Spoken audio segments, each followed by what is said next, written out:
Hello and welcome to Caldwell County Today. I'm Paige Counts, Public Information Officer.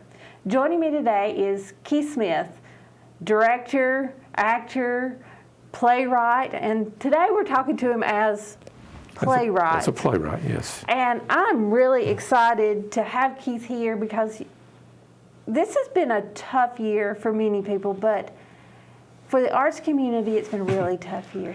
It really is. Everything's been on shutdown, and as with all the technology we have, and I remember saying a few years ago that I thought eventually that we would have virtual shows and that sort of thing because of the progression of technology, but I didn't expect it this soon or in this manner. And as great as virtual streaming is to see shows or concerts, it's just not the same as live performance because you need that interaction between the audience and the performers, that energy exchange, that symbiosis of how they receive everything and react in the moment. And it's just been a big void. And for me personally, to put it in perspective, this is the first time since 1976, the first year since 1976, that I've not done at least one show performance as an actor or music director or director. And some years I've done as many as 8 shows in the last 44 years that I've been doing it.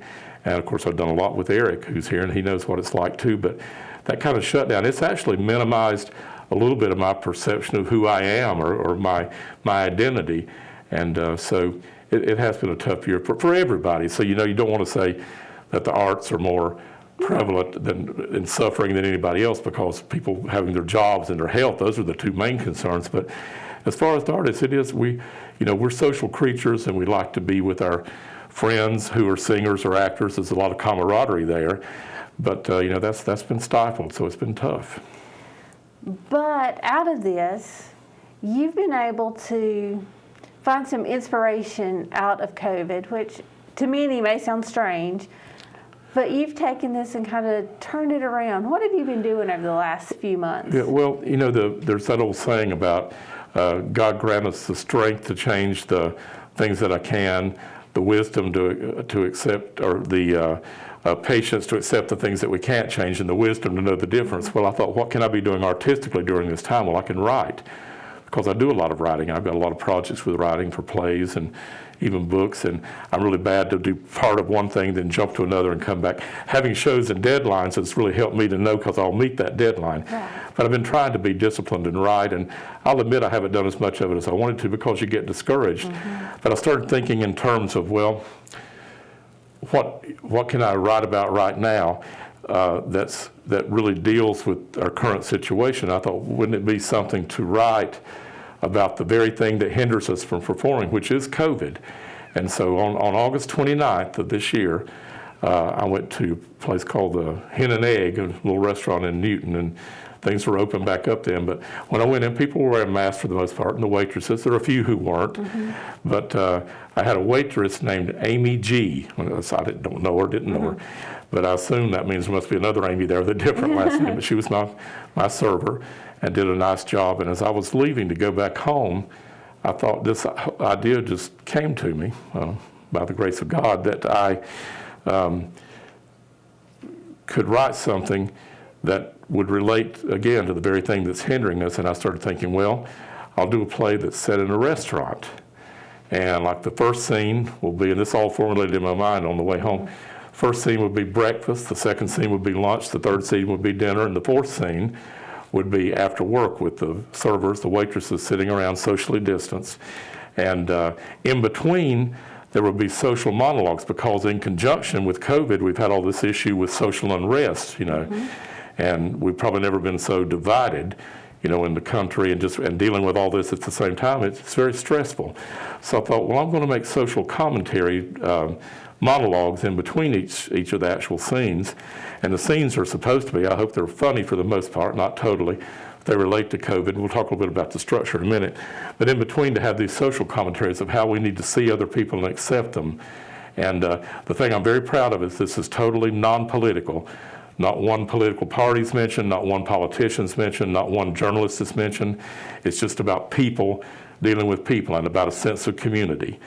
So by the time I was home, I was writing, and I had the whole structure, maybe 70–80% of it written by that night after several hours of staying up late and doing it. But this play is called A Day in the Life of Amy G.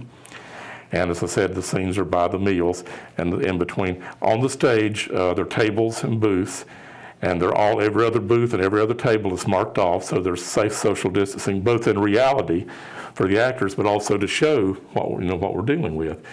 And the challenge will be, just as today we're wearing our masks, the challenge will be that the waitresses, there are like 4 of them in the play, they have to wear their mask all the time on stage. Now the people who are the actors and actresses who become customers, when they come in, they wear their mask. When they sit at their table, they can take the mask off, as people do, in reality a lot now in restaurants. But if they get up to relate to other tables and the action of the play, or if they have to go to the restroom, or if they're doing something, when they exit, they have to put the mask back on. Well, in the meantime, I thought I'm going to get the audience involved in this. So theater is supposed to teach and to make you aware of situations and to put you in that. So anybody who comes to see this play, and we'll talk about it, it's not got a definite production date yet, but we'll talk about some stuff coming up. But when the audience member comes in, they have to have their temperature taken at the door, and they have to wear a mask till they come in and sit down.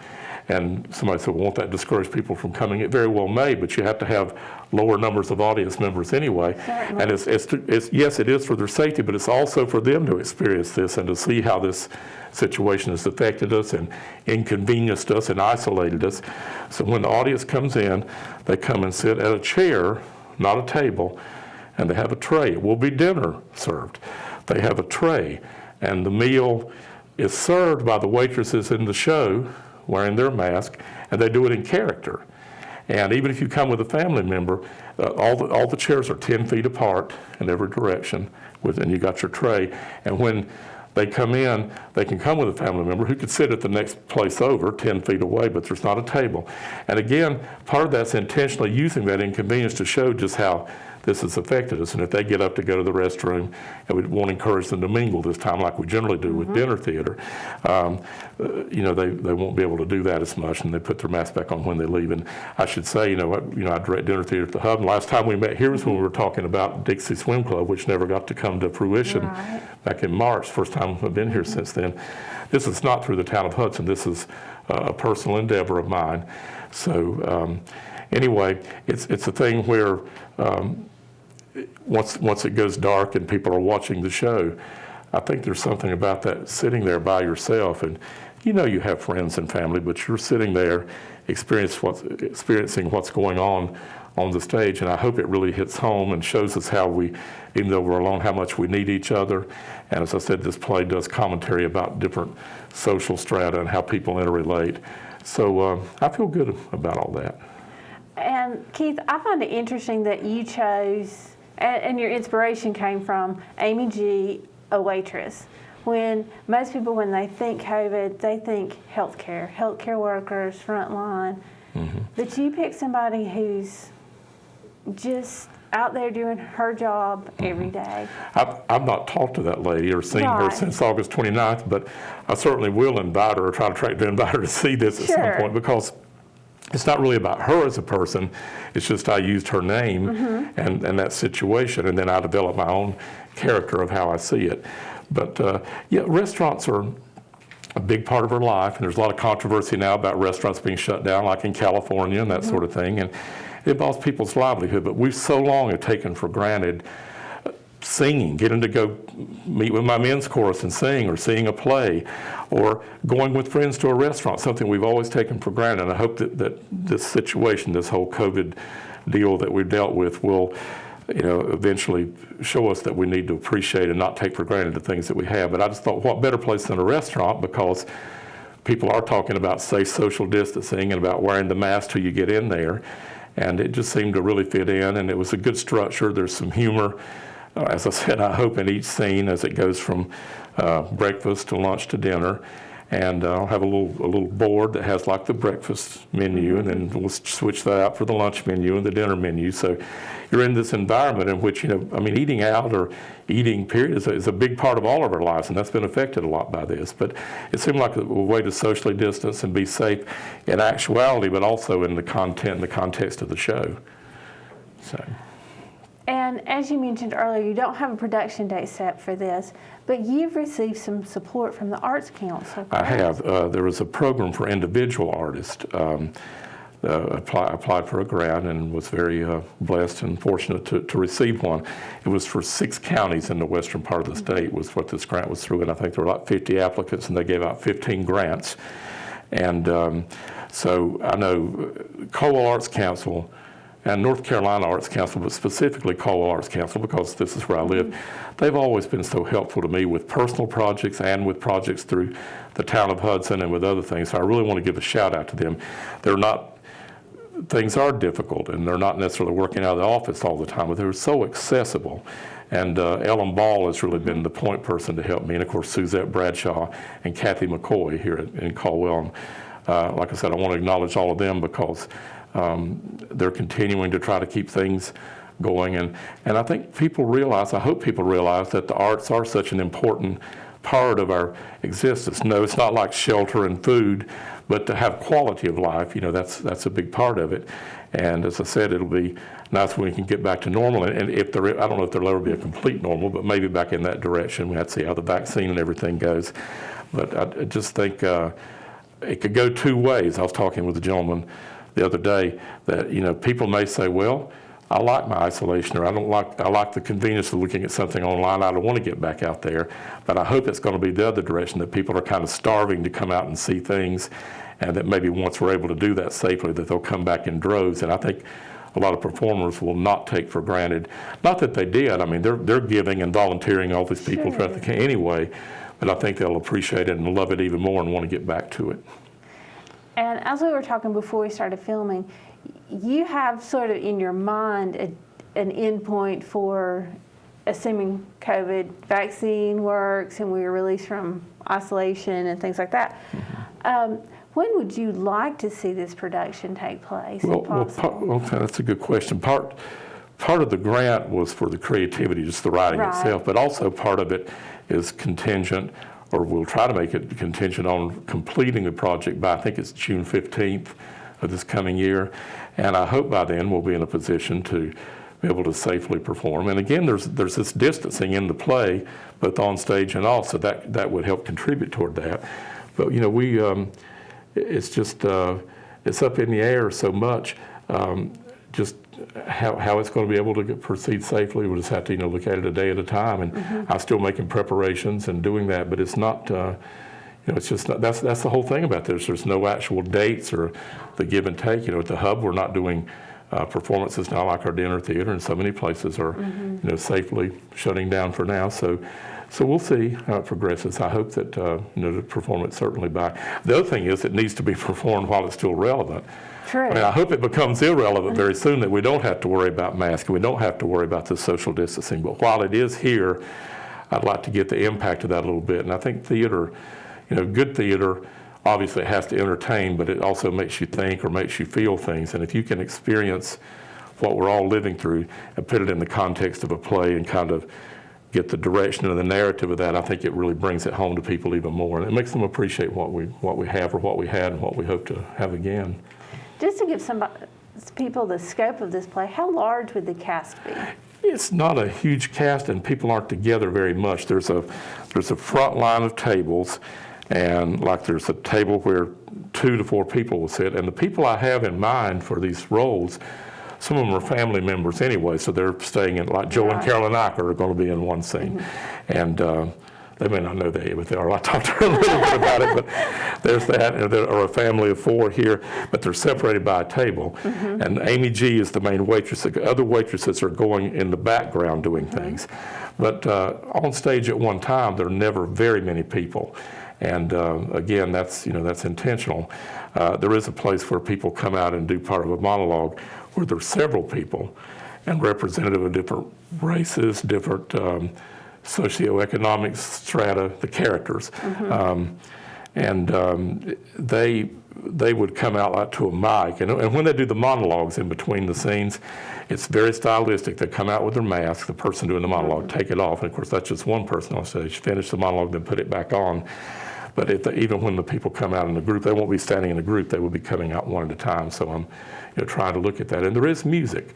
I'm hoping to have like a 5-piece, like a little, it's not a bluegrass, but an acoustical group, and I've written some original music for it.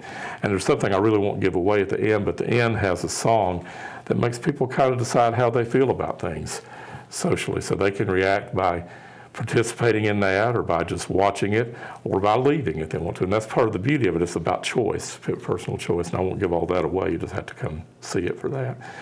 And we haven't gotten any details like the logistics of exactly who's going to serve the meal or what's going to be served. So, but I really want it to be an interactive experience with the meal, and safely being served by one person, to your one tray that's 10 feet from everybody else. So. I think that one tray, what I would call a TV tray, for lack of a better term. We'll have a little table and put the TV tray on it, yes. That's sitting there, that really is very symbolic of this time, I think. And that, it is. Just to me, that's like, wow, even though you're in a room with people, but that really symbolizes our isolation, and probably how a lot of people are living right now. Well, it is, and it also shows you kind of about being pampered, like you get your own personal servant at your own personal tray. That's true too. So that's all part of the structure of it. So that's part of what I like about the idea. I mean, as I said, I hope it's entertaining and teaches us, but the whole structure has been thought out to make the audience have to go through a process too, to wear their mask and get their temperature taken, then to sit there in the dark during the play and realize, this is real, this is happening, and maybe I do need to listen to the other person and try to see things from their perspective more.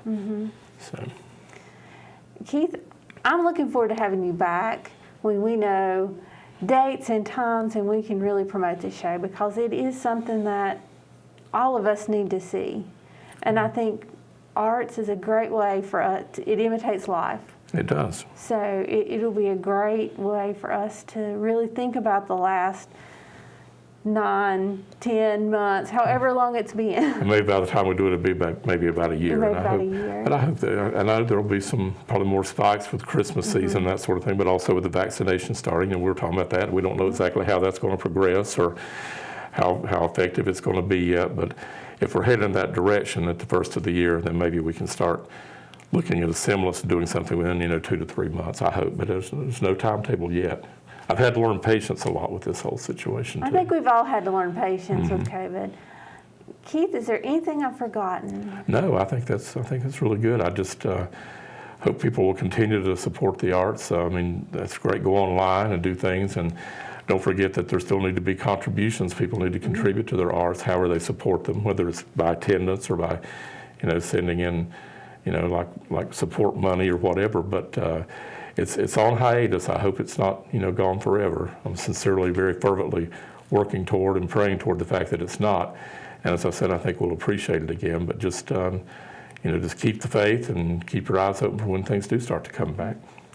Thank you, Keith. Thank you for being here, and thank you for writing what I anticipate is going to be a wonderful play to teach us a lot about the last few months. Well, I don't want to set real high expectations, but I'm happy. I'm happy with the structure, but I'm happy with some of the content too. So, well, with all the content, or I wouldn't write it, but I feel good about it. So I hope we can get it out there. Great. Thank you, Keith. Thank you, Paige. And thank you for watching Caldwell County Today. And as Keith said, remember to support your arts in your year in giving.